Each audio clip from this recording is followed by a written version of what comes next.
प्रभु पद पंकज नावहि सीसा, गरजई भालु महाबल कीसा।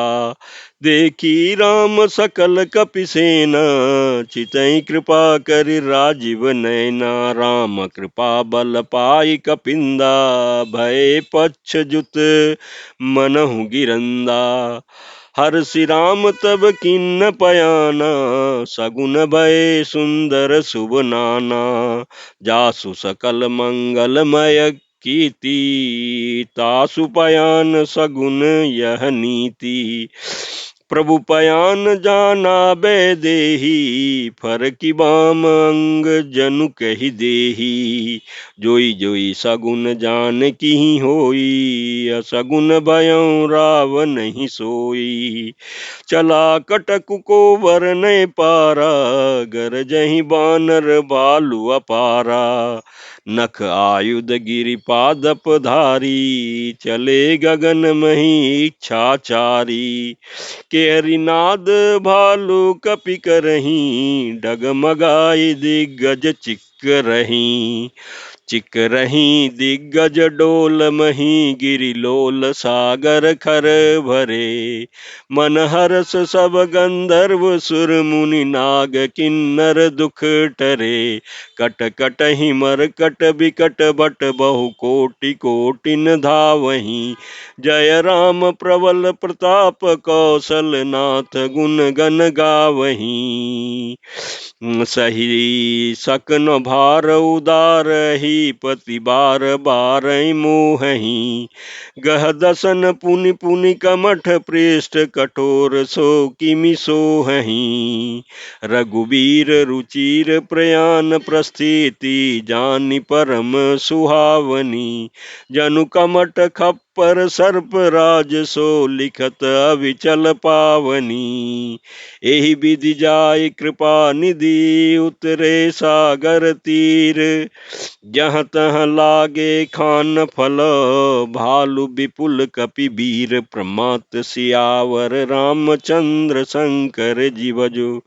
सुंदरकांड दोहा 35। इस चौपाई के प्रसंग में तुलसीदास जी कहते हैं कि वे प्रभु के चरण कमलों में सिर नवाते हैं। महान बलवान रीछ और बानर गरज रहे हैं। श्री राम जी ने बानरों की सेना देखी, तब कमल नेत्रों से कृपा पूर्वक उनकी ओर दृष्टि डाली।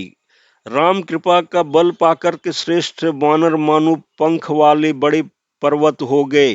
तब श्री राम जी ने हर्षित होकर के प्रस्थान कूच किया। अनेक सुंदर और शुभ शकुन हुए, जिनकी कीर्ति सब मंगलों से पूर्ण है। उनके प्रस्थान के समय सगुन होना यह नीति है, लीला की मर्यादा है। प्रभु का प्रस्थान जानकी जी ने भी जान लिया। उनके बाएं अंग फड़क फड़क करके मानो कह देते थे कि श्री राम जी आ रहे हैं। जानकी जी को जो जो सगुन होते हैं, वही वही रावण के लिए अपशकुन हुए।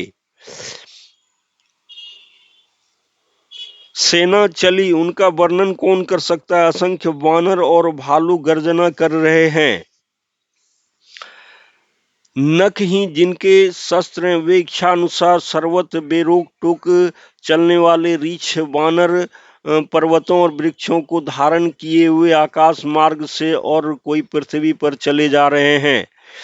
वे सिंह के समान गर्जना कर रहे हैं। उनके चलने और गर्जन से दिशाओं के हाथी विचलित होकर के चिघाड़ रहे हैं। दिशाओं के हाथी चिघाड़ने लगे, पृथ्वी डोलने लगी, पर्वत चंचल हो गए, कांपने लगे और समुद्र खलबला उठे। गंधर्व देवता मुनि नाग किन्नर सब के सब ने हर्षित हुए कि अब हमारे दुख टल गए।